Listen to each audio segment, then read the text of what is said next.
Le premier pilier, il est l'élément rationnel. Il y a l'élément rationnel. L'exemple de manière très claire, c'est quand vous ouvrez votre robinet, vous attendez à ce que l'eau coule. Lorsque vous avez loué une voiture, vous attendez à ce que la voiture démarre. Lorsque vous arrivez dans un hôtel, vous attendez à avoir votre chambre. Ça, ce sont les éléments rationnels de l'expérience client qui ont toujours eu lieu, et ce sera fondamental. Mais ce qui a toujours aussi eu lieu, et peut-être qu'on ne l'a pas suffisamment travaillé, c'est la notion émotionnelle. La notion émotionnelle, c'est j'ouvre l'eau très bien, mais quelle est mon autre relation avec l'eau? Ça peut être quand je l'ouvre, mais ça peut être autrement. La façon avec laquelle je l'ouvre, mais ça peut être également qui me la distribue. Et pourquoi je l'ouvre de cette manière-là, l'eau? Et pourquoi est-ce que j'ai une relation différente avec celle-ci? Autrement dit, on a toujours besoin d'émotionnel. Et probablement que les grandes organisations, je vais le dire un peu vite, mais les grandes organisations, parfois un peu ingénieurs de culture, sont peut-être passés à côté de ça, sont peut-être passés à côté de ces dimensions-là.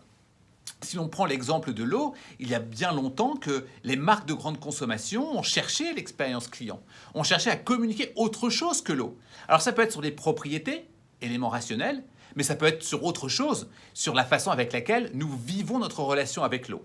Eh bien, cette dimension-là n'est pas récente, elle a peut-être une petite dizaine d'années, mais en fonction des secteurs, elle est très récente.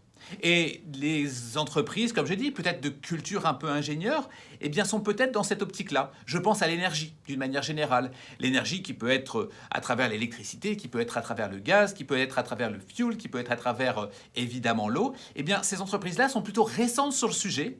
Et si, à l'avenir, il y a des changements majeurs dans l'expérience client, c'est surtout pour ces entreprises-là autour de ça. Comment l'émotionnel va-t-il être communiqué, va-t-il être partagé pour les usagers de ces grands services? Si vous êtes un leader, là, en effet, vous devez apporter du leadership. Et le leadership, il doit être à travers de la créativité. Et la créativité va naître, évidemment, de l'originalité. Elle ne va pas naître du ah bah tiens, il y a X ou Y qui fait comme. Si on fait comme, eh bien, on est associé à un suiveur.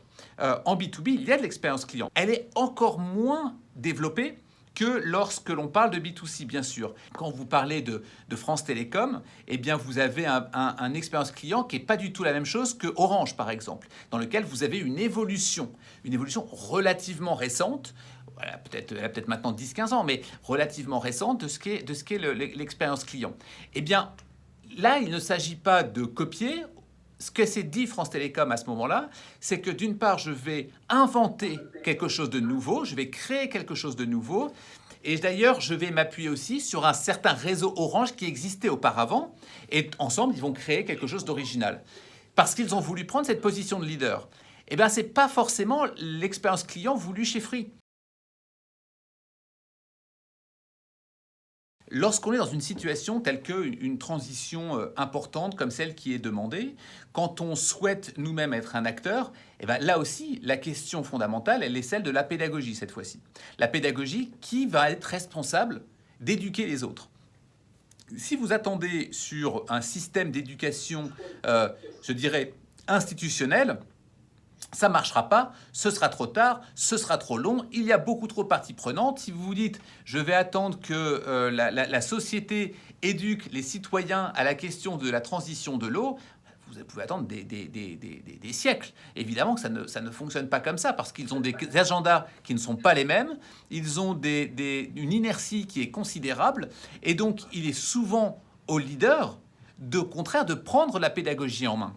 Et cette pédagogie en main-là, elle est tout aussi importante que tout à l'heure quand on disait le leader doit créer de lui-même quelque chose et il doit prendre le leadership. Et bien c'est pareil pour la pédagogie. Eh bien quand Microsoft a commencé, ils ont commencé avec une pédagogie pour expliquer ce qu'était l'informatique, ce qu'étaient les ordinateurs. On n'a pas eu de cours d'informatique en disant voilà, ça c'est l'ordinateur. L'informatique, bien sûr qu'il y en a eu, mais l'informatique a surtout été diffusée par les grands acteurs.